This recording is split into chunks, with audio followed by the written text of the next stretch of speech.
अस्सलाम वालेकुम नाजरीन, इन दिनों में आपने देखा होगा कि बहुत सारे लोगों ने सन ग्लासेस लगाए हुए हैं। तो भाई ये कोई फैशन नहीं बल्कि ये एक एहतियाती तदाबीर है जो कि आंखों की इन्फेक्शन से बचने के लिए इख्तियार की गई है। आंखों के इस इन्फेक्शन को कंजक्टिवाइटिस और उर्दू में अशूब चश्म कहते हैं और ये वबा जिस वायरस की वजह से फैली है इसका नाम एडिनो वायरस है। इस वबा में एडिनो वायरस आपकी आंख के सफेद हिस्से जिसको कंजक्टिवा कहते हैं इसको सुर्खी माइल कर देता है। आप अपनी आंख में जलन और दर्द महसूस करते हैं। मुसलसल खारिश, पानी बहना, धुंधलापन और आंखों की सूजन नुमाया होती है। इसमें लापरवाही बरती जाए तो यह वायरल मर्ज बैक्टीरियल और फंगस में तब्दील हो जाता है जिससे कि आपकी आंख में पस भी पड़ सकती है। इस वायरस का ज्यादा असर बच्चों और बुजुर्गों पर होता है और इसका दुरानिया ज्यादातर 25 से 30 दिन का होता है। इस इन्फेक्शन से बचने का घरेलू इलाज भी है जो आगे चलकर बताऊंगा, लेकिन पहले आपको चंद एहतियाती तदाबीर बता दूं जो इस वायरस से बचने के लिए बेहद जरूरी हैं। नाज़रीन, एक गलतफहमी जो आम लोगों से सुनने में आती है कि ये वबा अगर एक मरीज जिसको अशुबे चश्म हो चुका है इसकी आंख में देखा जाए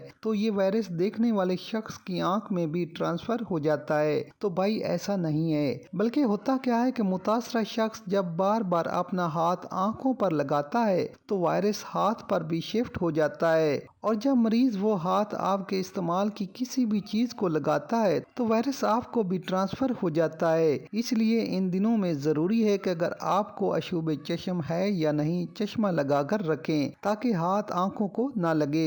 अपने हाथ बार बार धोएं, सैनिटाइजर का इस्तेमाल करें, साफ टॉवल का इस्तेमाल करें, अपना टॉवल और कपड़े किसी के साथ शेयर ना करें, अपना पिल्लो कवर तब्दील करते रहें, पुरानी कॉस्मेटिक्स का इस्तेमाल ना करें और किसी के साथ शेयर भी ना करें। इसके साथ घर में क्या करें कि दिन में 3 से 4 बार बर्फ से अपनी आंखों की टकोर करें। इसके साथ अगर ओरिजिनल रोज वाटर मिल जाए तो इसके ड्रॉप आंखों में डालें। इस तरह अमूमन 90% लोग थोड़ी सी एहतियात से ठीक हो जाते हैं, लेकिन फिर भी अगर हफ्ते 10 दिन तक आराम ना है तो अपनी आंखों को आई स्पेशलिस्ट को जरूर चेक करवाएं। तो नाज़रीन, मैं उम्मीद करता हूँ कि अशुब चश्म के मुतालिक मेरी ये मालूमात आपके काम आएगी। वीडियो अच्छी लगे तो लाइक, शेयर और कमेंट जरूर कर दें। मिलते हैं एक नई वीडियो के साथ। अल्लाह हाफिज।